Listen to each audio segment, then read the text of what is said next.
భారత అంతరిక్ష పరిశోధన కేంద్రం ఇస్రో రూపొందించిన నిఘా నేత్రం కన్ను తెరిచింది. భారతదేశం సరిహద్దుల వెంబడితో పాటు దేశంలో ప్రతి అణువు పరిశీలించేందుకు నాసాతో కలిసి రోదసిలోకి పంపిన నిసార్ ఉపగ్రహం తన పనిని ప్రారంభించింది. దేశానికి నిఘా నేత్రంగా పిలిచే నిసార్ శాటిలైట్ ను గత జూలై 30న అంతరిక్షంలోకి ప్రవేశపెట్టింది ఇస్రో. భూ పర్యవేక్షణ కోసం భారత్, అమెరికా సంయుక్తంగా రూపొందించిన NASA ISRO synthetic aperture radar Nisar ఉపగ్రహం తన పనిని మొదలుపెట్టింది.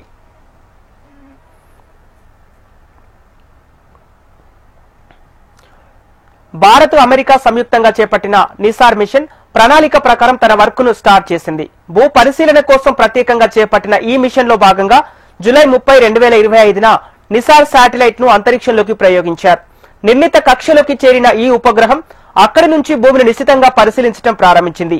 దీనిని అత్యాధునిక L band, yes band synthetic aperture radar వ్యవస్థలను యాక్టివేట్ చేయగా ఈ శాటిలైట్ భూ ఉపరితలానికి సంబంధించిన తన తొలి రాడార్ ఇమేజ్లను అంతరిక్షం నుంచి పంపించింది.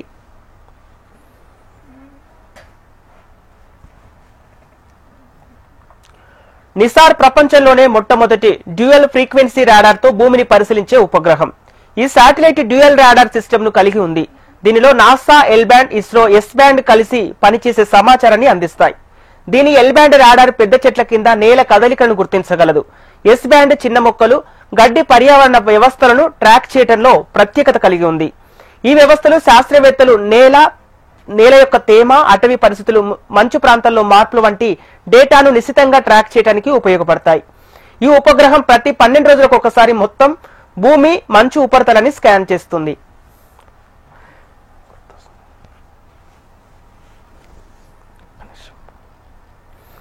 ఎల్ బ్యాండ్ రాడార్ గత నెలలో 2 సార్లు అమెరికాలోని పలు ప్రాంతాలపై దృష్టి సారించింది. ఆగస్టు 21, 2025న L band radar US Maine రాష్ట్రంలోని మౌంట్ డిజర్ట్ ద్వీపాన్ని చిత్రీకరించింది. అడవులు, జలమార్గాలు, పట్టణ నిర్మాణాలు, భవనాలు, వృక్ష సంపద, నీటి వనరులను కూడా ఈ చిత్రం కళ్లకు కట్టినట్లు చూపిస్తోంది. అలాగే ఆగస్టు 23న నిసార్ మిషన్ ఉత్తర డకోటాలోని ఈశాన్య ప్రాంతంలో ఉన్న వ్యవసాయ భూములు, చిత్తడి నేలలు, అడవులు, నీటిపారుదల ప్రాంతాలను చిత్రీకరించింది. సోయాబీన్స్, మొక్కజొన్న పంటలను అందులో ఆవిష్కరించింది. భవిష్యత్తులో వ్యవసాయాన్ని పర్యవేక్షించడానికి నిసార్ ఉపగ్రహాలను ఉపయోగించవచ్చని ఇది నిరూపిస్తోంది.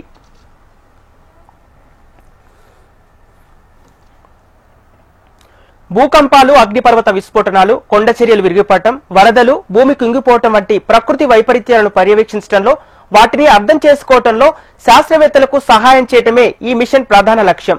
అలాగే దేశం వైపు ఎవరు కన్నెత్తి చూసినా విద్రోహుల అక్రమ కదలికలను క్షణాల్లో గుర్తించి దేశ భద్రత విభాగాలు, సైన్యానికి సమాచారం అందించనుంది ఈ యొక్క నిసార్.